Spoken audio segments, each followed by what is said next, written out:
Aujourd'hui, vous perdez un membre qui est cher à vous. Vous perdez un père, une mère, vous perdez un membre direct. Et qu'on doit vous annoncer cela. Vous êtes dans la rue, vous êtes au travail, vous êtes à l'école. On ne va pas vous annoncer ça comme ça. Dans notre culture bantou, on doit devoir vous asseoir et vous le dire au bon moment.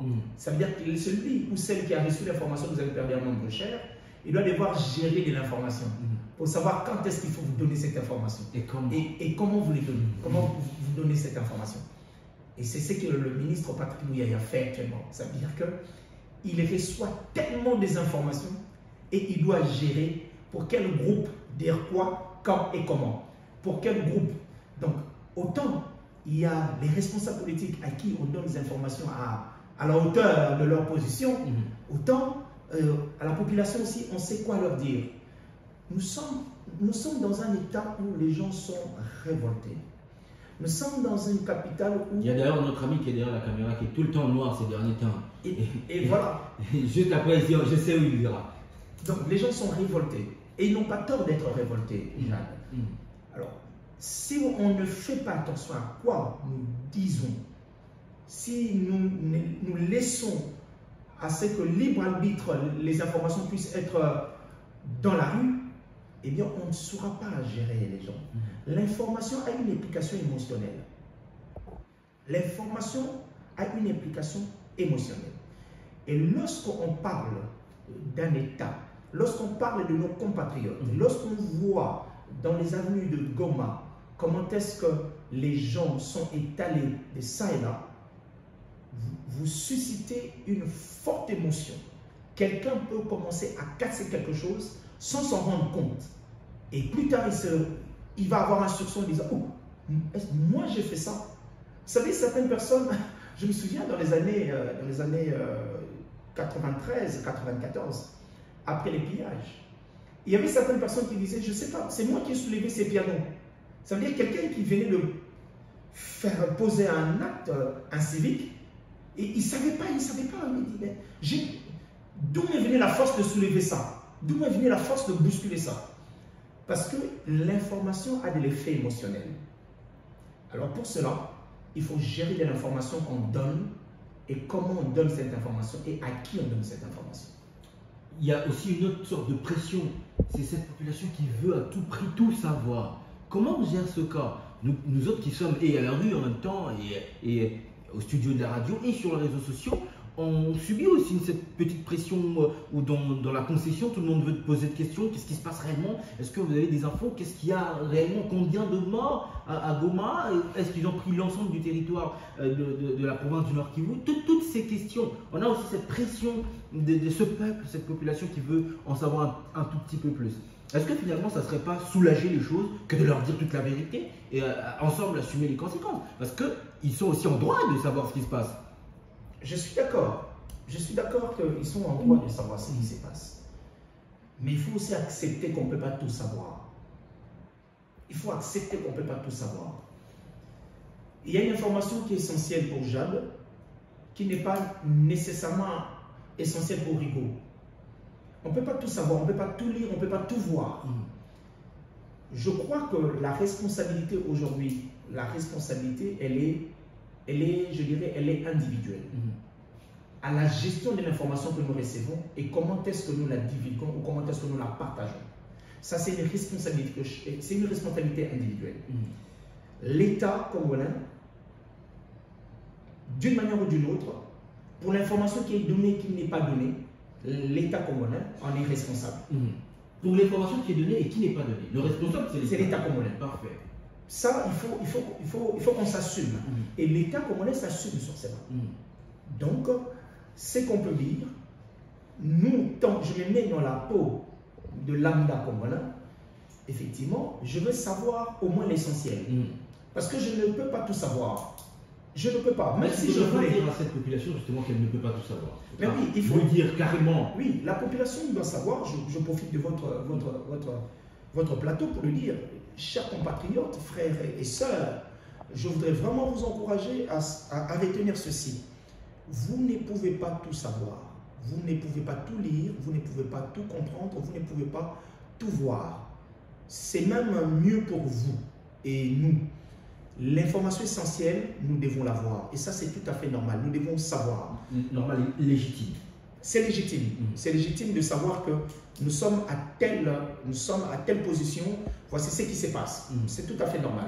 Mais il y a d'autres ramifications dont nous, tant que civils, on n'a pas le droit de savoir. Il y a des informations qui sont propres aux militaires. Nous allons demander à avoir des informations militaires qui ne nous concernent pas. C'est pas être responsable. Je crois qu'être responsable, c'est d'exiger à savoir ce qui nous concerne nous. Et ne pas vouloir exagérer dans cet élan patriotique que je comprends parfaitement. Parce que moi aussi, tant qu'humain, humainement parlant, je veux savoir, mais tiens, ils sont où? Vous avez même demandé comment on rentre dans l'armée. Oui, j'ai même demandé comment on fait pour rejoindre l'armée. Vous voyez? Donc, je suis aussi dans cette peau de vouloir savoir.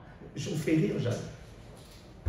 Vous savez que le dimanche, la nuit de dimanche jusqu'à lundi, je suis resté avec mon téléphone de 20h jusqu'à 5h. Ah, moi un peu plus tôt que vous.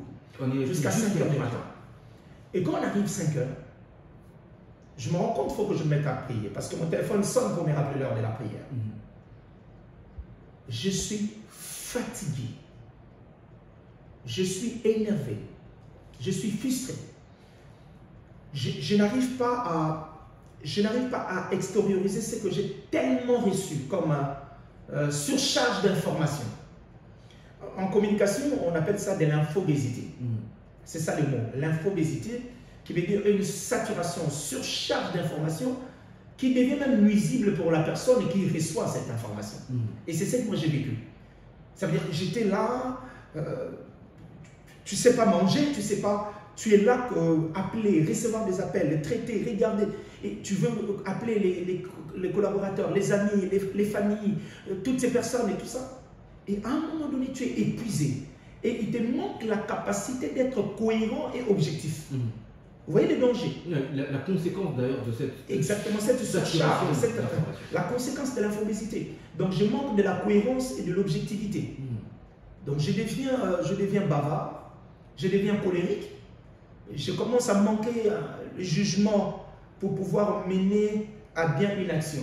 Et c'est à ce moment-là que nous tweetons n'importe quoi. C'est à ce moment-là que nous publions n'importe quoi. C'est à ce moment-là que dans le groupe, nous faisons des commentaires n'importe comment. Parce qu'il y a eu une saturation d'informations. Nous n'avons pas laissé suffisamment de temps au cerveau de pouvoir traiter, évaluer les informations.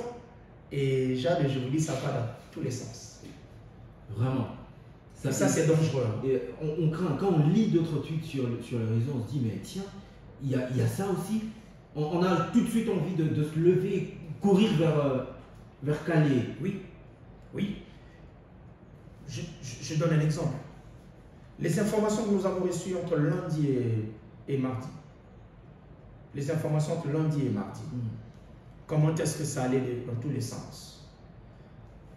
J'ai eu le témoignage de quelqu'un. J'ai publié, j'étais en train de donner un conseil. Je dis, conseil que je donne, quand vous avez été de façon continue suivant les informations, vous devez à un moment T avoir des intervalles.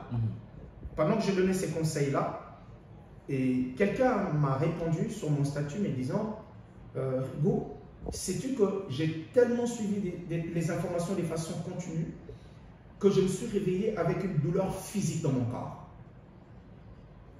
Et ça arrive parce que tout le monde ne le perçoit pas de la même manière. Tout le monde ne réagit pas de la même manière par rapport à l'information. Toi et moi, Jade, parce que nous sommes des spécialistes de la communication, on a le temps de vouloir regarder, apprécier tout ça, vérifier les sources et tout ça. Mais ma grand-mère qui a les bébés, à qui on vient de dire que Goma est tombé et que les gens sont morts, qui tournent entre 75 ans ou bien je dirais même entre 80 et 75 ans d'âge, vous imaginez dans quoi elle va être? Elle va être dans une elle va être dans une situation où elle peut même perdre la vie. Elle peut craquer. Elle peut craquer. Et puis c'est tout. La même chose se passe dans toutes nos familles. Tout le monde n'a pas la capacité de pouvoir gérer les informations comme tout le monde. Eh bien, il faut faire le choix des canaux d'information. Il faut faire le choix de quel type d'information il faut faire le choix à qui dire quoi. À un moment,